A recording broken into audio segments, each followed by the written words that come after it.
Moi, mon intérêt pour les mathématiques date d'il y a très longtemps. C'est qu'accentué avec le temps. Il a augmenté de plus en plus, à tel point que quand est venu le temps de choisir et d'aller où est-ce que j'allais aller à l'université, ce que j'allais faire, c'était clair. C'est un no-brainer. J'allais faire des mathématiques. Je voulais faire des mathématiques. Je voulais suivre cette espèce de passion-là. Alors, j'ai décidé de m'inscrire à l'Université de Montréal en mathématiques. Et peut-être que c'est un petit peu effrayant dès le départ. C'est un petit peu effrayant à aller à l'université parce qu'on se demande est-ce que ça va bien se passer? Est-ce que ça va être difficile? Est-ce que je vais tout comprendre? Ou est-ce que ça va être un trop haut niveau pour moi?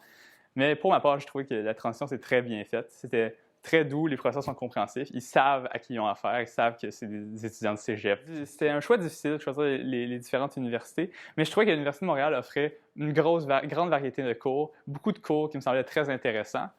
Bonjour, je m'appelle Uxi Wang.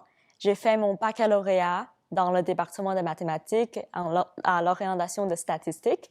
Je fais maintenant la maîtrise en statistique avec mémoire. Je suis présentement en 2e année. Je suis étudiante internationale. Je viens de Chine. Je suis arrivée à Montréal en 2016 pour faire mon baccalauréat. Oui, Montréal, c'est une belle ville, mais il fait très froid, donc ça prend du temps à bien s'habituer. Puis mon français n'était pas très bon au début, mais les professeurs et les camarades m'ont beaucoup aidé. J'ai eu beaucoup d'occasions à parler avec mes professeurs après le cours, puis j'ai réservé le local avec mes camarades avant les examens pour réviser ensemble. Donc, grâce à eux, j'ai eu l'opportunité d'apprendre le français, améliorer mon français, puis maintenant, je trouve que le langage n'est plus un problème. Oui,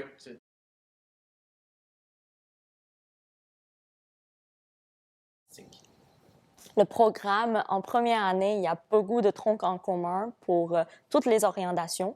Les cours de la première session est complètement pareil pour tout le monde.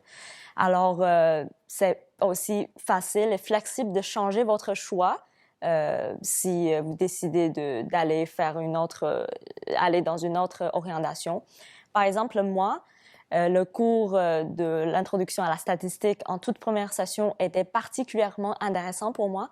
Alors, c'est une des motivations principales qui m'a conduit vers le chemin de statistique.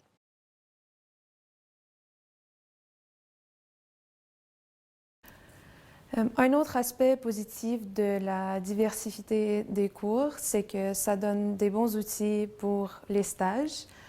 Donc, d'ailleurs, j'en profite pour en dire qu'un autre point positif du programme, c'est qu'on a vraiment un bon accès aux stages. C'est très facile de trouver des stages, même si on n'est pas dans un programme coop.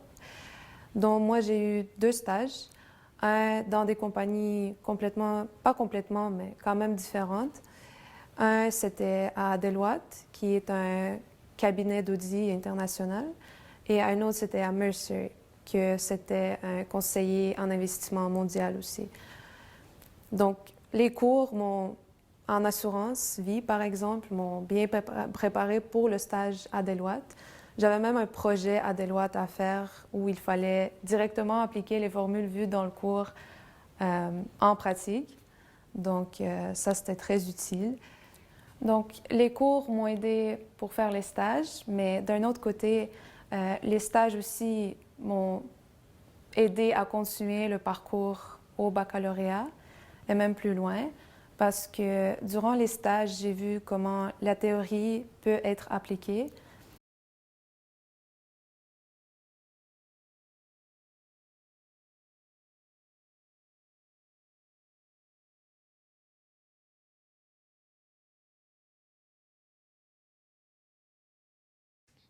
J'ai eu la chance de rencontrer Marc-Antoine lors de notre implication au sein de l'association étudiante de premier cycle. Oui, les deux, on était impliqués dans l'association, une association qui a la réputation de beaucoup participer aux événements, en faire beaucoup, ça rapproche beaucoup les membres du bac en mathématiques. Il y a aussi plein d'autres implications possibles. Il y a notamment le journal étudiant, il y a le club mathématique qui est des conférences qui sont données à chaque semaine pour les étudiants.